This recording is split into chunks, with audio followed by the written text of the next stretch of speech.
wabarakatuh. Selamat pagi pemirsa di rumah dan dimanapun berada. Mudah-mudahan senantiasa dalam keadaan sehat walafiat. Kita jumpa lagi dalam kajian rutin yang dilaksanakan oleh PT Amiro Travelindo Mutiara Haramain. Dan kita berjumpa lagi dengan pemateri Ibu Mei Hajah Jawahar Said. Apa kabar Ibu ini? Alhamdulillah baik. Mudah-mudahan senantiasa sehat. Amin.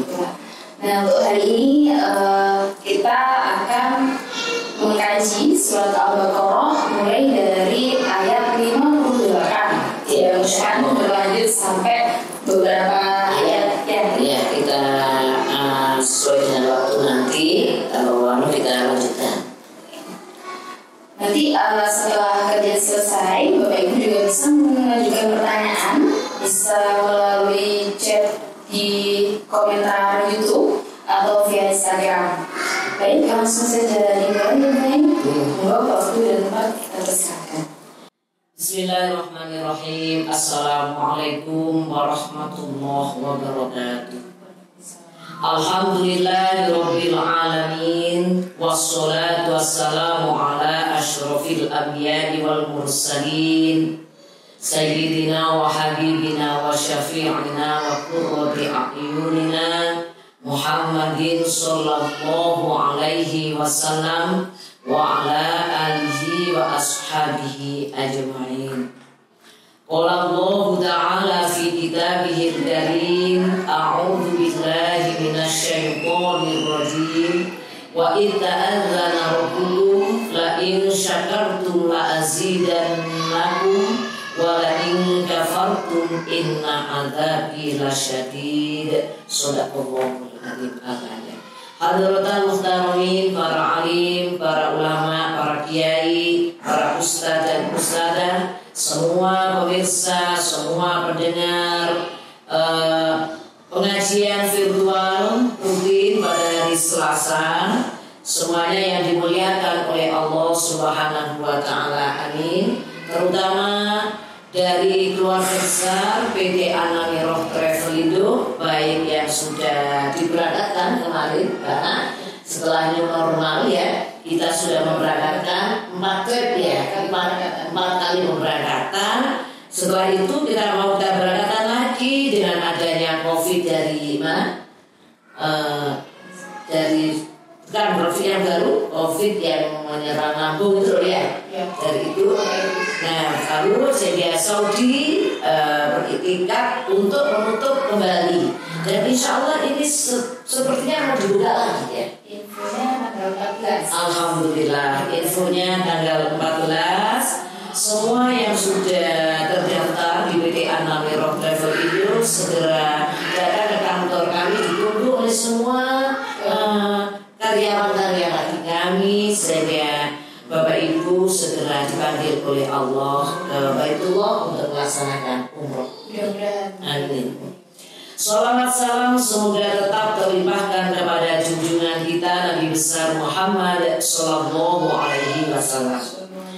Pemirsa Mutiara Haramain rahimahumullah, seperti biasa akan kami baca dulu, Pak. Semua akan disimak pada ayat 58 dan insya Allah nanti insya Allah bisa kita sampaikan pada ayat ke-70. Kita baca dulu.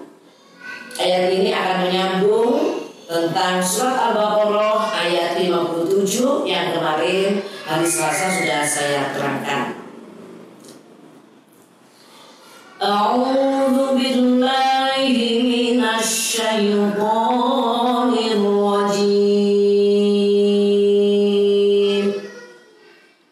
Bismillahirrahmanirrahim. Wa idh qulna adkhulu hadhil qaryata fakulu minha haitsu syi'tum ragadan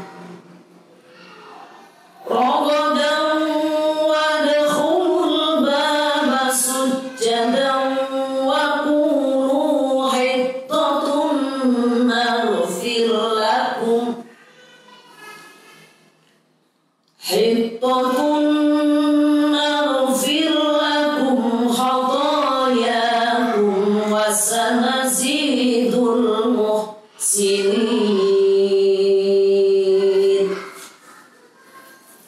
Fabaddala alladhina zalamu qawlan ghayra alladhi qila lahum فأنزلنا على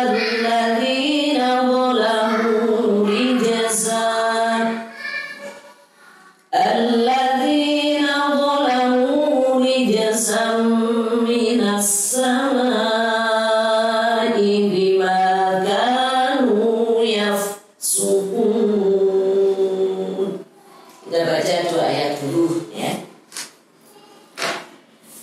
Bismillahirrahmanirrahim. Wa idh qulna, dan ingatlah ketika kami berfirman kepada mereka setelah mereka keluar dari Bukit Tih. Ini berarti Allah berfirman menjelaskan kepada Nabi Muhammad SAW ya, menjelaskan bahwa Allah pernah berfirman kepada Nabi Musa ya. Dan Nabi Musa juga berkata kepada umatnya pada waktu itu, ketika umat itu setelah keluar dari Bukit Tih. Setelah itu kan Nabi Musa dipanggil oleh Allah ke suatu bukit untuk menerima kitab Taurat. Ya. Nah, di sini di antaranya Al-Furqan, pemisah dari yang hak dan yang al-batil. Ya. Setelah keluar dari Bukit Tih, ya, diperintah oleh Allah, udkhulu hadhil qaryah, masuklah kamu ke negeri ini. Yang dimaksud negeri ini adalah Baitul Maqdis di Yerusalem. Baitul Maqdis itu adalah suatu tempat peribadatan, ya, tempat yang disucikan, ya, tempat memohon kepada Allah pada waktu itu, yaitu Baitul Maqdis ya, di Yerusalem itu. Dan ada pula yang mengatakan namanya Ariha. Baitul Maqdis itu ada yang mengatakan Ariha. Disitulah perintah Allah supaya memasuki ke Baitul Maqdis setelah dari Bukit Tih tersebut. Untuk apa kita masuk ke Baitul Maqdis pada tempat yang disucikan itu? Di situ ada fakulu minha haitsu syi'tum ragadan. Makanlah di antara makanannya yang banyak lagi enak, mana yang kamu sukai. Di dalam Baitul Maqdis itu, ya, berarti sudah disiapkan oleh Allah suatu makanan yang sangat enak dan suruh makan mana saja yang kita mau. Tidak ada batas. Pada ayat 57 telah kita jelaskan, ya, wa anzalna 'alaikumul manna wassalwa. Dan kami turunkan padamu di padang Tih itu, ya, manna dan salwa, makanan orang-orang dahulu, namanya manna dan salwa, yakni makanan manis seperti madu. Nah, kalau zaman Rasulullah makan beserta kurma, dan tidak lupa juga madu. Di sana madu itu luar biasa, ada madu dari Yaman, ada madu dari Syria, macam-macam. Ya, sampai sekarang madu juga bagus. Memang itu adalah obat pada zaman Rasulullah SAW dan sampai akhir zaman. Apalagi pada saat ini, ada penyakit itu imunnya harus imunnya harus apa? Imunnya harus tebal. Iya, diantaranya juga sebagian dari madu. Nah, pada zaman Nabi Musa sudah diberikan kepada umat Nabi Musa, itu Bani Israel. Nah, wa anzalna 'alaikumul manna wassalwa kulu min thayyibati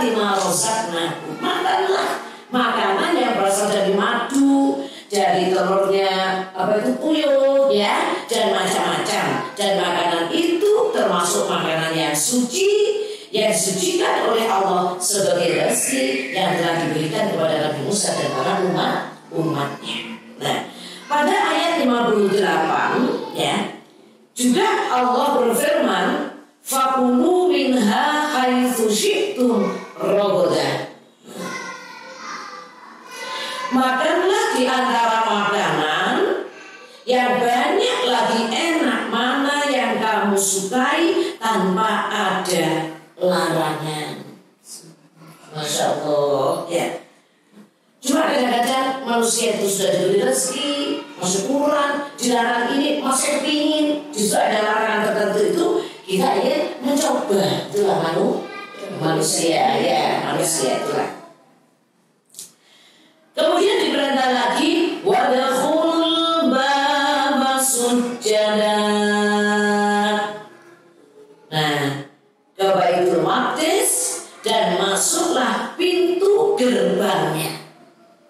Nah, sebetulnya kalau kita mau bertahan kemana-mana Mbak Ana, mesti kita harus masuk pintu pertama.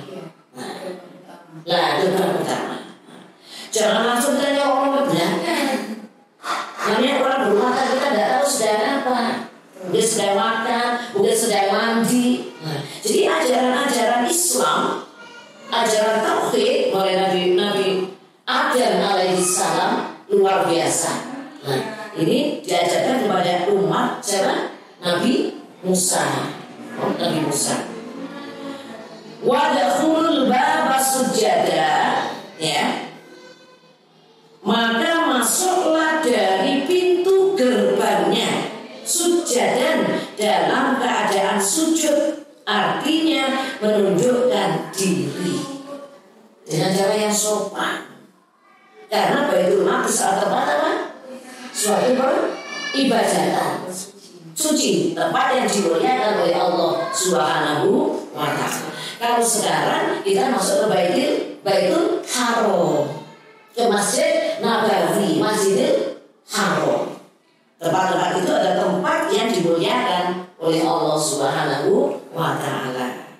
Seketika para jamaah tamu-tamu Allah sebelum masuk Masjid Nabawi, sebelum Masjidil Haram disuruh ya, Allahumma antas salam wa minkas salam wa ilaika ya'udus salam fa hayyina rabbana bis salam wa adkhilna al-jannata dar salam tabarakna rabbana wa ta'ala ya dzal jalali wal ikram. Alhamdulillah, setiap jamaah umroh, jamaah haji yang masuk di travel kami ya, dari PT Anamiro Travel itu selalu dibimbing ya, ada manasik dan manasik dari sedikit 10 kali pertemuan, 2 kali praktek. Masya Allah. Betul-betul di informasi, bagaimana nanti ketika masuk ke Masjidil Haram, bagaimana kita nanti tawaf dan lain sebagainya, agar kita tidak keliru. Soalnya orang-orang yang belum pernah ke sana, tentu saja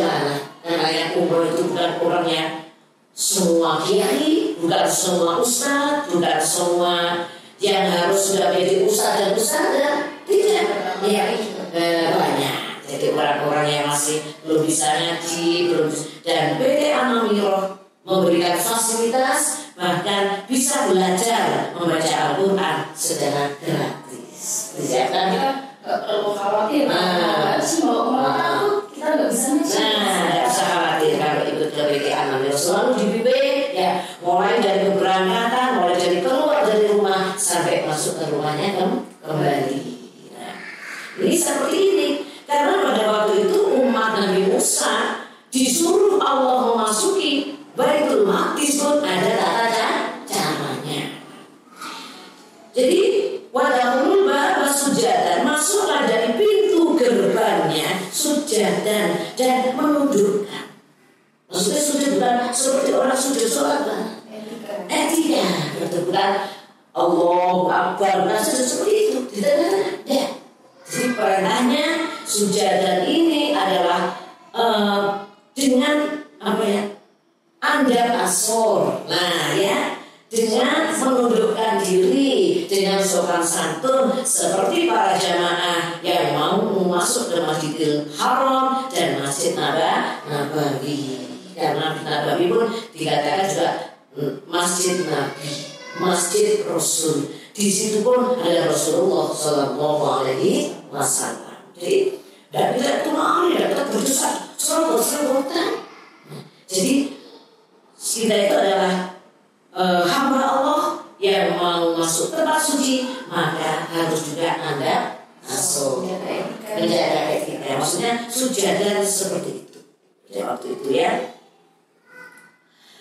Kemudian yang dimaksud sujadan juga ya artinya menundukkan diri, waqulu, dan ucapkanlah sebagai permohonan. Kitotun. Pohon apa? Karena Bani Israel terus menyalahi, ya, ingkar, kemudian seperti apa itu? Menceleng dari perintah-perintah Nabi Musa. Nanti kalau masuk ke Baitul Maqdis, sujadan waqulu hitoh. Maksudnya, mohon ampunlah. Nah, ya, taubatlah, memohon ampunlah dari semua kesalahan-kesalahan yang pernah dikerjakan. Jadi pertanyaan baik apa? Enggak. Bagus sekali. Bahkan sampai sekarang ya, sampai sekarang. Maka sebelum kita juga setelah Allah Maha Salam atau sebelum Allah Maha Salam, kalau kita memasuki Masjid Nabawi dan Masjidil Haram, ada Rabbi adkhilni mudkhala sidqin wa akhrijni mukhraja sidqin waj'alni min ladunka sultanan nasira wa qul ja'al haqqu wa zahaqal batil innal batila kana zahuqa.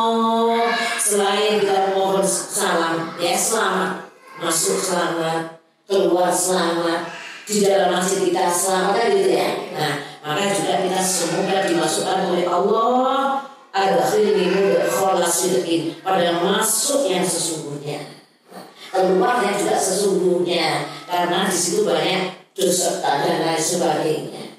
Maka kita tetap berdoa, kita memohon kepada Allah. Begitu juga memasuki Baitul Maqdis pada saat itu. Wa naghfir lakum khotoyakum. Nah, ini loh.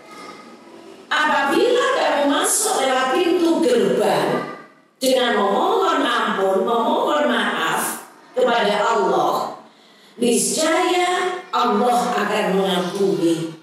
Sejatinya kan enak sudah ya. Niscaya Allah akan mengampuni semua kesalahan-kesalahan. Wa sanazidul muhsinin. Bahkan Allah akan menambah pemberian kepada orang-orang yang berbuat baik. Apabila masuk mau tadi ya dengan Anda asal, apabila mau masuk lewat pintu gerbang. Jadi tidak ada orang macam. sopan. Nah, bahkan kita kalau bertamu, kita ketuk membaca apa mana? Assalamualaikum.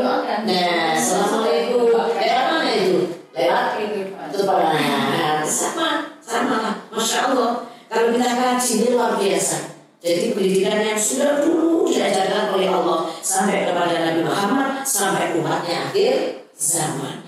Kalau assalamualaikum pertama kita belum apa itu, belum ada yang keluar, kita ketuk lagi 3 kali assalamualaikum sampai 3 kali. Itulah tata cara kita memasuki ya rumah, bahkan apalagi memasuki Baitul Maqdis atau memasuki Masjidil Haram, Masjid Nabawi. Apabila kita mau melaksanakan, maka wasana zidul muhsinin, ya, Allah akan memberikan kepada orang-orang yang berbuat baik. Maksudnya diampuni karena berlaku taat, maka pada waktu itu diberi tambahan, yakni pahalanya akan dilipat gandakan. Masya Allah ya, Allahumma amin. Itu pada ayat 58. Ya, ayat 59. Saya itu sudah jelas ya Pak ya. فَبَدَّلَ الَّذِينَ ظَلَمُوا قَوْلًا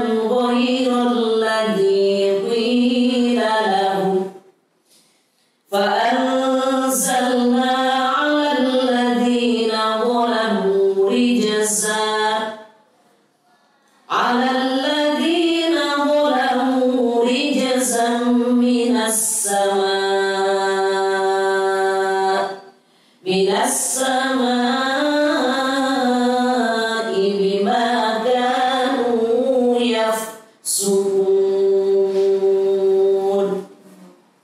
Fabadalal ladzina zalamu, lalu orang-orang yang aniaya mengubah di antara mereka. Kata sudah kurang apa? Ya, disuruh berdoa lewat pintu gerbang biar tidak kesasar, ya kan? Apabila mau berdoa dilipat gandakan, ya, dimaafkan kesalahannya. Tapi orang itu kadang-kadang kalau bahasa Jawanya kalah, Sudah dikasih kesempatan. Membangkan. Itu. Jadi fabadalal ladzina zalamu, lalu orang-orang yang aniaya mengubah di antara mereka. Mengubah, hanya disuruh itu gerbang, hanya disuruh menunduk, lalu dengan berdoa. Nah, tapi banyak orang-orang yang apa itu? Langgar, tidak taat. Nah, qaulan ghairal ladzi qila lahum, yang melanggar perintah yang tidak dititahkan kepada mereka. Mereka mengatakan habbatun fi sya'ratin. Nah, ya. Bahkan mereka memasukinya bukan dengan bersujud, bukan dengan berdoa, bukan dengan mohon maaf, tetapi merangkak dengan menempelkan pantatnya. Loh. Gimana? Berarti Israel itu ya sudah dikenal seperti ini kok. Jadi dia itu apa? Merangkak apa? Itu jadinya apa? Berarti ya dengan menempelkan pantatnya. Pantat itu apa? Sehingga meremehkan ya. Iya, iya, benar. Ini bisa dimaksudnya orang itu malah apa itu ya? Merangkak, berangkat. Oh, sudah tidak punya. Saya tidak usah berangkat, kan hanya tawaduk saja, hanya mohon maaf saja. Nah, tuh. Tapi dia menganiaya dirinya sendiri sudah paham. Ini mencoba-coba, tuh. Dan Israel ya berlebihannya harus dia. Akhirnya kenapa Pak? Mereka memasuki bukan dengan bersujud, bukan dengan memohon maaf, tetapi merangkak dengan menempelkan pantatnya. Nah, akhirnya apa? Fa'anzalna 'alal ladzina zalamu, maka kami timpakan atas orang-orang yang aniaya itu. Nah, orang yang bangkang. Jadi mereka menyiksa diri. Iya, sekarang saja loh Mbak Ana, pembantu dengan juragan. Seumpama ya, pembantu itu disuruh mengambilkan sesuatu. Tolong bawakan sesuatu. Saya bilang, letakkan di sini saja, misalnya. Nah, tapi tidak malah dibuang, misalnya air itu. Itu sudah pembantu. Gimana? Pasti murka. Seperti itu. Nah, disuruh untuk dari pintu gerbang dengan mohon maaf, ya, dengan tata krama yang baik, tapi dia malah merangkak. Nah, akhirnya fa'anzalna 'alal ladzina zalamu, maka kami timpakan atas orang-orang yang aniaya. Nah, di atas orang-orang yang aniaya itu yang sebenarnya cukup dengan suatu kecaman, ancaman, ya. Apa? Rijza, siksa berupa penyakit tohu. Pada waktu itu namanya penyakit tohu. Nah, lihat. Apa penyakit tohu itu? Adalah penyakit wabah, penyakit yang menular. Di kondisi sekarang. Bisa ini kondisi sekarang. Nah, karena itu yang dinamakan wabah, ya, wabah adalah peringatan dari Allah yang diturunkan kepada hambanya. Peringatan. Berarti yang sekarang itu juga seperti corona, seperti COVID, tidak ada peringatan.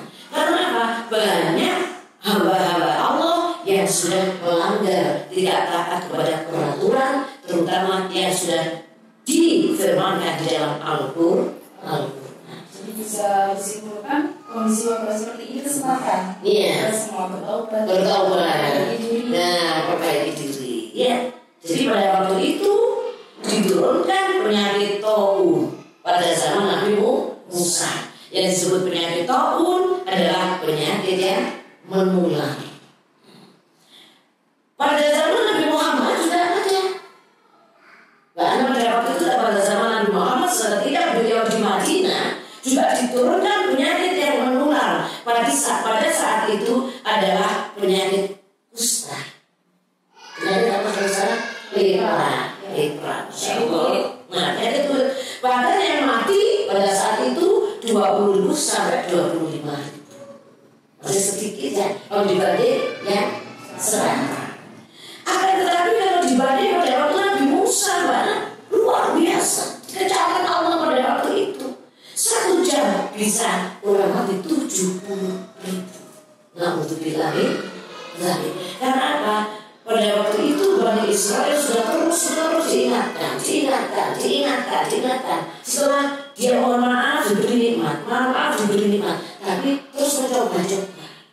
Menganiaya diri tidak taat kepada perintah Allah. Nah, begitu juga penyakit taun juga ada pada waktu sahabat Umar bin Khattab. Jadi ada. Jadi sebelum ada corona, pada Nabi Muhammad sudah sering, bahkan pada waktu Rasulullah itu beliau bersabda kepada para sahabat, pada umatnya, kalau ada sudah yang terkena penyakit kusta, penyakit lepra, jangan kau memandang lama-lama. Berarti kalau sekarang distancing, social distancing. Nah, maka luar biasa kan ayat ini kalau kita kaji ya secara luas, semuanya ada. Pada waktu Umar bin Khattab seperti itu juga, ya. Bahkan Umar bin Khattab mau masuki suatu daerah, merupakan kunjungan presiden pada Musa Khalifah. Misalkan presiden dan para menterinya, misalnya ke Surabaya. Nah, di Surabaya ada penyakit seperti itu. Nah, maka beliau mengatakan, ada sahabat yang dianggap sahabat apa itu Khalifah Umar bin Khattab adalah orang yang pintar, maka beliau mengatakan kalau sudah terdampar di daerah itu jangan engkau keluar. Nah, kalau penyakit sudah terdampar di luar daerah daerah situ jangan berdagang. Ini isolasi ya. Kalau sekarang hanya bahasa-bahasa ya, bahasa-bahasa tren ya, bahasa-bahasa apa namanya itu? Bahasa apa? Isolasi. Nah, ini sudah ada kan pada zaman Khalifah Umar bin Khattab. Bahkan tidak pada zaman Khalifah saja ya, pada zaman tabi'in juga ada. Setelah Khalifah di suatu daerah terjangkit penyakit taun. Ada salah satu waliullah ya bertemu dengan jundullah, rombongan penyakit. Terjadi suatu dialog yang sederhana dengan waliullah. Mau kemana kamu? Gerombolan ini, misalnya corona ya, misalnya corona yang mau masuk ke daerah lain. Dan gerombolan itu mau masuk ke kata mau mana? Saya gerombolan ini. Saya mau masuk ke kota Damaskus. Oh, tidak sama Syria. Syria. Berapa lama kamu masuk ke Damaskus? Selama 2 tahun. Insya Allah luar biasa. Semakin menyebarkan. 2 tahun. Terus nanti yang meninggal berapa selama 2 tahun? Jundullah ini, penyakit ini, ditanya waliullah pada waktu itu, pengakuannya hanya 2.000. Bahkan ada yang mengatakan 1.000 selama 2 tahun. Setelah 2 tahun berjalan, ya, Jundullah itu di Damaskus pulang juga ketemu dengan waliullah. Tuh, sudah pulang. Tugas saya sudah selesai. 2 tahun. Berapa yang mati? 50.000. Masya Allah. Gara-gara informasi yang disampaikan tidak sesuai. Ya, tidak. Jadi kadang-kadang, loh, katanya dulu apa itu 1.000 atau 2.000. Tuh, yang 1.000 itu, yang 2.000 itu memang betul-betul yang penyakit ini terungkit. Tapi yang 49.000 karena dia itu panik, takut, stres. Takutnya memperparah kondisi. Berarti seperti corona juga loh. Ya kan? Tidak boleh panik, tidak boleh takut, tidak boleh stres itu. Kita harus apa? Wajar-wajar saja. Protokoler. Nah, itu tadi mengatakan karena yang 49 itu adalah orang-orang yang ikut takut, yang krono-rene, yang panik dan lain sebagainya, akhirnya juga menjadi sakit dan meninggal dunia. Masya Allah. Ya, maka dari itu ya separuh dari apa itu kepanikan, stres, susah, sumpah. Nah, itu separuh dari penyakit. Sedangkan ketenangan, kebahagiaan, enjoy, ya. Tapi kita tidak berkebasan. Protokoler itu adalah juga positive thinking adalah awal dari kesembuhan. Makanya orang-orang yang sudah terjadi banyak yang sembuh juga kan. Banyak yang sembuh setelah isolasi diri, dia itu positive thinking dengan meminum obat, meminum vitamin, ya, kemudian makanan yang bergizi, dengan tetap memakai masker, cuci tangan dan distancing. Nah, ya, social distancing, insya Allah juga akan sembuh. Nah, pada waktu itu sudah dicontohkan pada zaman tabi'in setelah Khalifah Umar bin Khattab. Jadi mirip sekali ya. Mirip sekali lah, mirip sekali. Karena sedap itu maksudnya yang tidak menghiraukan protokol kesehatan, ya sudah dilarang kemana, dia juga tetap keluar, tapi meremehkan protokol peraturan kesehatan, sehingga juga banyak yang terjangkit. Bahkan sekarang rupanya makin banyak, Masya Allah ya. Kita tameni ya keluarga kita, kemudian masyarakat kita, selain kita menambah keimanan, menambah ibadah, menambah beristighfar kepada Allah Subhanahu wa Ta'ala, dan jangan makan yang jelek-jelek. Pada awalnya corona ini memang dari makanan orang-orang non-muslim yang makanan yang haram, makanan yang tanpa disembelih dengan kalimat-kalimat Allah, dengan Bismillahirrahmanirrahim, dan makanan itu sudah nyata-nyata diharamkan, maka diterombol dimakan saja. Terjadilah awal-awalnya penyakit corona dan sehingga dijadikan COVID-19. Ini sudah ada hampir 1 tahun. Sudah dari Februari di Indonesia. Tapi sebelum itu sudah ada di luar negeri mana? Sana di Cina.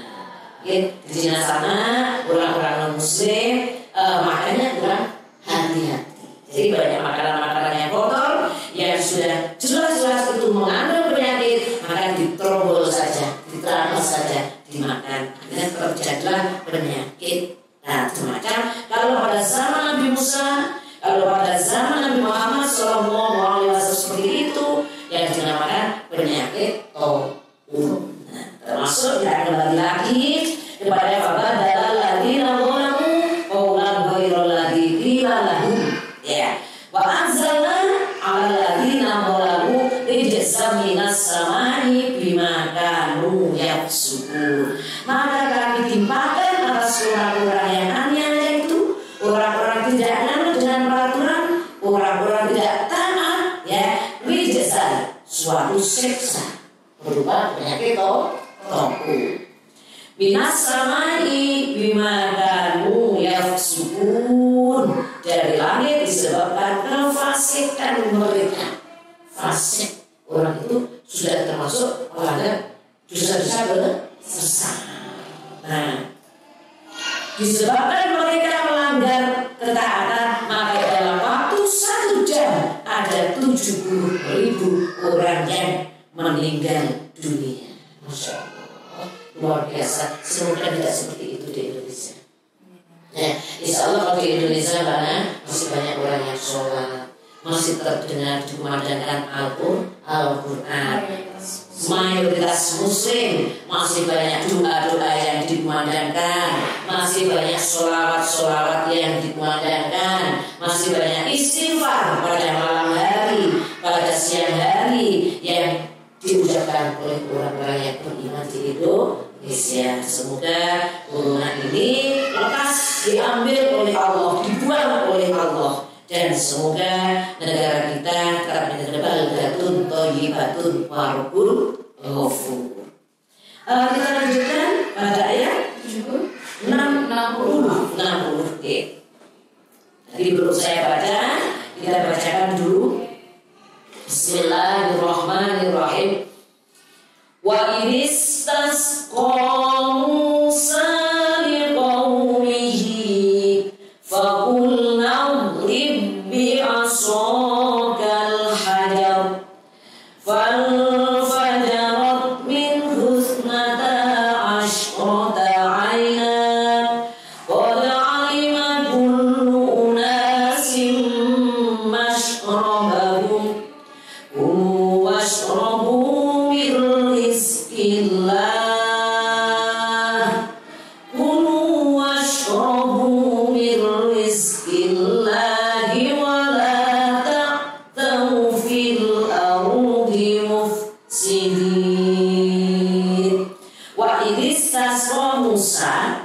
dan ingatlah ketika Musa memohon air di qaumihi untuk kaumnya. Musa itu walaupun sudah diuji seperti itu oleh kaumnya, beliau tidak putus asa, tetap kasih sayang kepada umatnya, kepada kaumnya. Yakni ketika mereka telah kehausan di padang letih. Jadi dulu itu kan belum ada pohon-pohonnya, padang pasir, gunung-gunungnya tandus, gunung-gunungnya batu, tidak seperti di Indonesia. Masya Allah, luar biasa, subur sekali. Di mana saja gunungnya seperti rumput, seperti buah-buahan, seperti bunga-bunga dan lain sebagainya. Seperti kalau kita masuk ke jalan Gunung Bromo ya Pak Ana ya, melewati bunga-bunga yang begitu indah. Ya, gunung mana saja Pak Ana? Yang di Gunung banyak sekali ya. Gunung Semeru, kemudian paling dekat karena kita berada di Mojokerto, yang paling dekat adalah Gunung Penanggungan. Gunung Penanggungan itu masih jauh banget ya. Gunung Penanggungan itu. Tapi masih juga. Masih tidak juga, tapi tidak juga ya. Semua gunung adalah indah. Nah, pada waktu Nabi Musa, ya, gunung itu karena dari batu-batu yang tidak ada daun-daunan, jadi orang itu kalau sudah perjalanan jauh mesti terjadilah kekeringan. Istilahnya terjadilah kekeringan. Tidak seperti di Indonesia, luar biasa. Di mana saja ada air, ya, di mana saja banyak air jernih, gitu ya, sehingga tidak ada kekurangan. Lah walaupun Nabi Musa sudah digudul seperti kaumnya seperti itu, banyak yang tidak taat, sudah diberi penyakit, tapi Nabi Musa tidak putus asa untuk kasih sayang memberikan kepada kaumnya pada saat itu, ya. Wa idistasqa Musa liqaumihi, dan ingatlah ketika Musa mohon air untuk umatnya kepada Allah. Karena pada waktu itu umatnya sedang perjalanan jauh, ya, sedang di lereng gunung. Itu ketika mereka telah kehausan, ya Allah, berikanlah air, turunkanlah hujan misalnya, berikanlah kita sumber. Nah, maka karena Nabi, maka diterima oleh Allah doanya Nabi Musa. Allah berfirman, "Faqulna murib bi asaqal hajar." firman kami, pukulkanlah tongkatmu ke atas batu itu. Selain itu Nabi Musa pernah tongkatnya dipakai apa? Dipukulkan sehingga membelah laut. Kalau sekarang bisa jalan tol. Ya, luar biasa. Banyak jalan tol ya, seperti Suramadu, ya kan? Di tengah laut ada jalan, Masya Allah. Pada waktu tidak ada, Nabi Musa dikejar oleh rombongan Fir'aun, ya. Dari Maut Mesir sudah masuk ke Palestina, sebelum itu sudah ada jalan lagi di tengah lautan. Gimana tidak ada jelas tenggelam, tapi Allah sayang. Ya. Maka disuruh apa? Mengumpulkan sehingga menjadi terbelah, menjadi jalan. Kalau sekarang ada jalan tol, ada jalan luar biasa. Ya.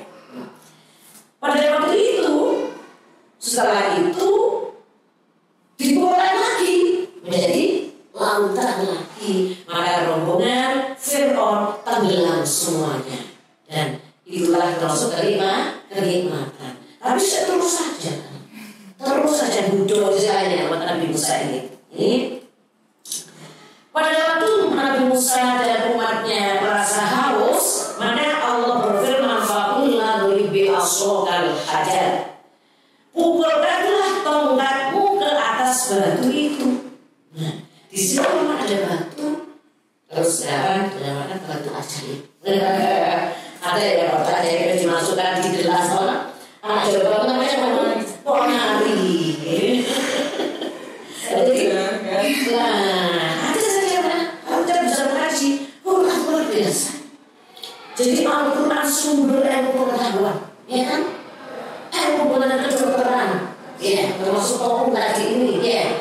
Ilmu makanan, gizi, terlibat makanan yang baik, dilarang makanan yang haram, seluruhnya ada di dalam Al-Quran. Termasuk makanan pada batu itu. Batu ini sudah pernah apa itu?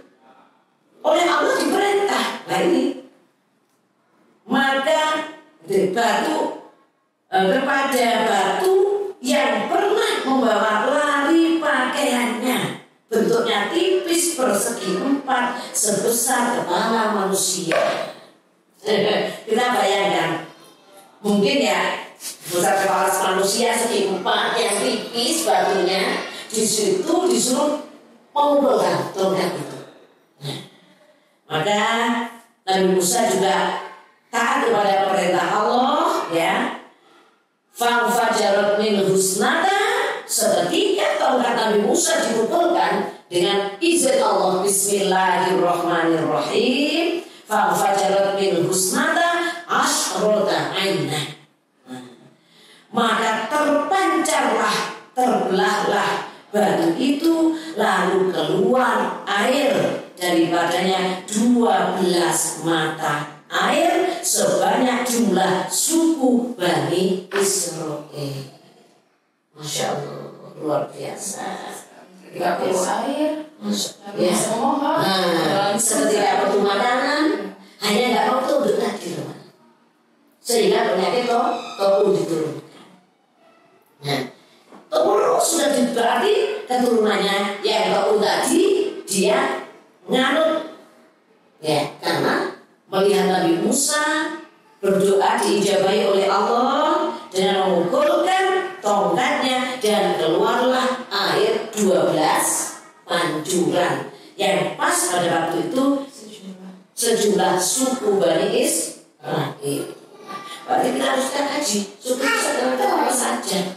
Jadi Nasrani, jadi Yahudi, jadi kan gitu ya. Sampai ada memang suku-suku itu yang jadi Yahudi yang sekarang merata di ratapan itu. Nah ya, yang di Bani Israel juga ya. Sekarang itu yang termasuk yang ingkar kepada kita tahu Taurat. Nah, ini kita teruskan sedikit lagi.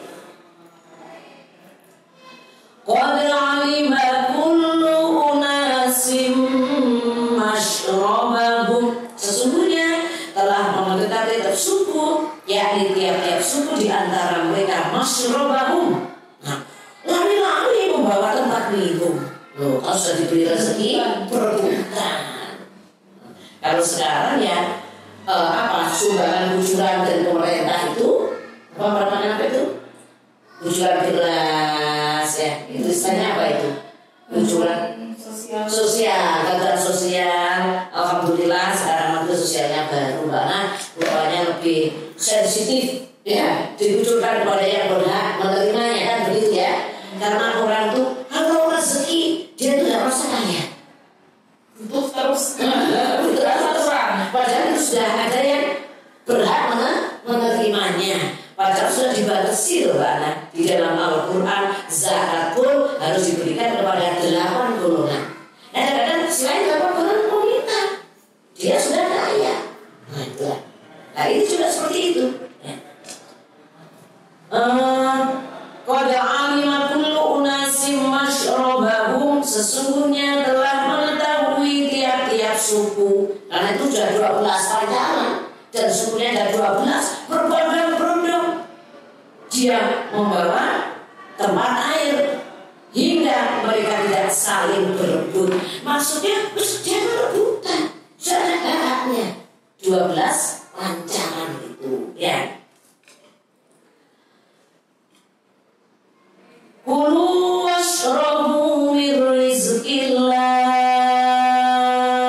Nah ya, makan dan minumlah rezeki yang diberikan Allah, dan janganlah kamu berbuat onar di muka bumi dengan melakukan pengeroyokan.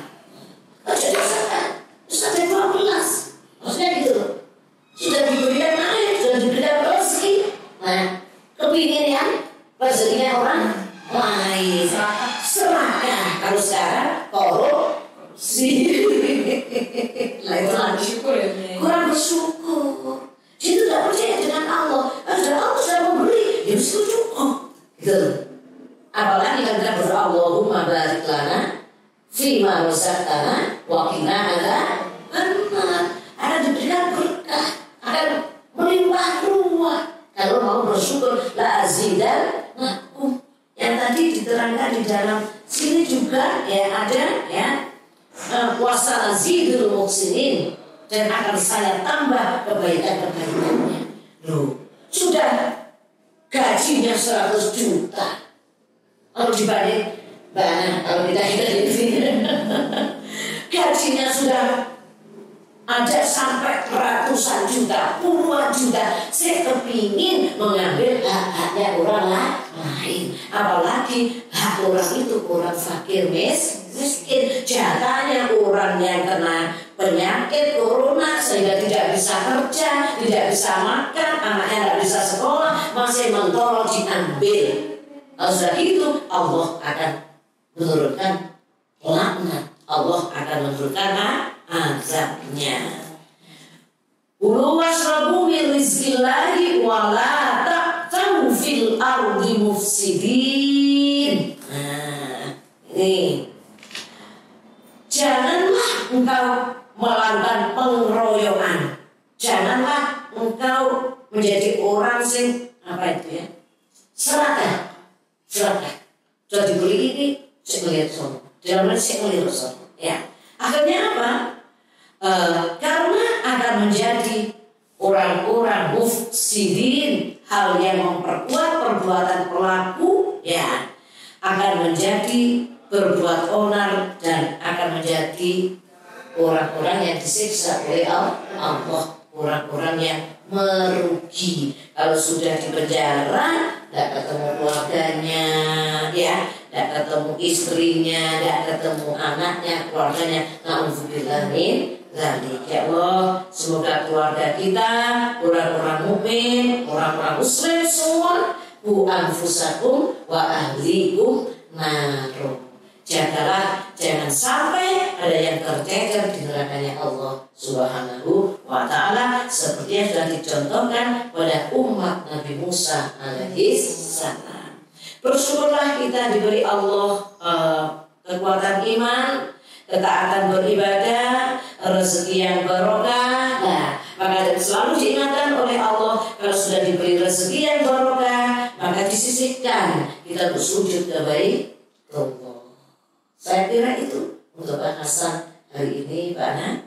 Ya. Alhamdulillah kita tadi dari ayat 58 sampai 60. Iya, 60. Iya.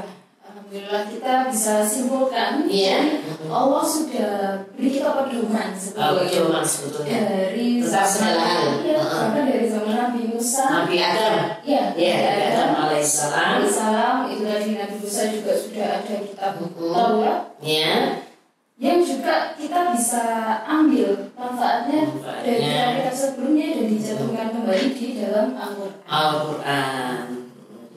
Nah, ini kan kita orang-orang milenial ya kalau sekarang sering lupa. Mungkin Al-Quran hanya dibaca, Al-Quran dikaji. Nah, kita bisa senantiasa mengikuti kajian sama Buni Jauharoh di Mutiara Haromain. Jadi bisa mengikuti pengajian sebelumnya tetap di channel YouTube-nya Namiroh. Nah, di situ sudah ada dari Al-Baqarah awal Al-Baqarah ayat 1. Dan ini loh menarik, Pak Ana, mulai ayat 1 terus ada cerita yang berkelanjutan. Ada baiknya kita ikuti setiap kita mengaji. Nah, kalau tuh ada repotnya namanya manusia, Pak, bisa di YouTube ya, bisa dibuka di YouTube. Alhamdulillahirabbil alamin. Namiroh sudah bisa memberikan fasilitas bagi orang-orang yang sambil isolasi dan lain sebagainya, kita bisa membaca Al-Quran dan mengerti maknanya sekalian. Lalu Buni tadi kan sempat diceritakan Yerusalem. Yes, ya. Kalau kemarin sebelum pandemi kita juga masih bisa ya berkunjung ke sana. Alhamdulillah, waktu itu kita dengan keluarga dan rombongan-rombongan terdekat, kita bahkan tidak ke Palestina saja, karena pada waktu kalau tidak salah 5 negara kita tembus dalam 22 hari. Nah, insya Allah nanti barangkali berkeinginan monggo, karena di situ kita ada Masjidil Aqsa, masjid yang dimuliakan oleh Allah Subhanahu wa Ta'ala. Memfasilitasi ya, bukan hanya haji dan umroh, tapi juga wisata halal. Wisata halal. Jadi sempat ke mana saja kemarin ini? Kita ke Mesir, ya. Jadi kita 3 hari seluruh apa yang dibaca juga. Mesir juga sekarang Nabi Musa. Nah itu sampai Sungai Nil, sampai Mbak Ana namanya Fir'aun, makamnya Fir'aun itu tempat Fir'aun yang masih ada namanya itu. Ya, Fir'aun yang mayatnya Fir'aun yang jenazahnya masih ada buahnya. Ternyata Fir'aun tidak satu, Ana. Fir'aun banyak keturunannya yang sudah memperoleh perhiasan emasnya itu diawetkan ya. Itu ada juga kita ke Palestina, kita ke Masjidil Aqsa, kemudian yang banyak sekali kita ziarah ke makam-makam Rasulullah SAW, juga ke Yordan. Banyak sekali di Yordan adalah makam para Rasul, ya, juga makam sahabat yang suaranya luar biasa, yang bisa membangunkan masyarakat di sekitar Masjidil Haram, yaitu sahabat Bilal. Masya Allah. Maka nanti kalau insya Allah kalau corona sudah diambil oleh Allah, ya kita bisa mengadakan ke sana lagi. Terutama, tapi sekarang sudah bisa ya ke Mesir, Pak Ana. Iya, ke Mesir bisa. Bisa ya. Alhamdulillah. Kemarin. Ya, alhamdulillahirabbil alamin. Alhamdulillah kita akhiri sampai sini. Mudah-mudahan bisa bertemu lagi di kajian berikutnya setiap hari Selasa ya. Iya, insya Allah jam 9 sampai jam 10. Dan jangan lupa Mbak Ana, untuk kita sudah memproduksi. Ya, kita ada produksi air mineral. Nah, Jauharoh Water ini aman dikonsumsi untuk setiap hari. Segar sekali mengandung kesehatan, juga yang terpenting lagi mengandung doa. Nah, bisa menjadi suatu obat dari segala penyakit dengan lantaran air Jauharoh Water ini. Karena itu didoain oleh, dan sumbernya sudah setiap saat didoain ya, dengan kita juga berinfak dengan anak-anak yatim. Karena sebagian besar nanti Love juga maksudnya di pesantren kami. Ya, alhamdulillah, semoga berkah. Amin. Ya. Baik, cukup sekian. Assalamualaikum warahmatullahi wabarakatuh.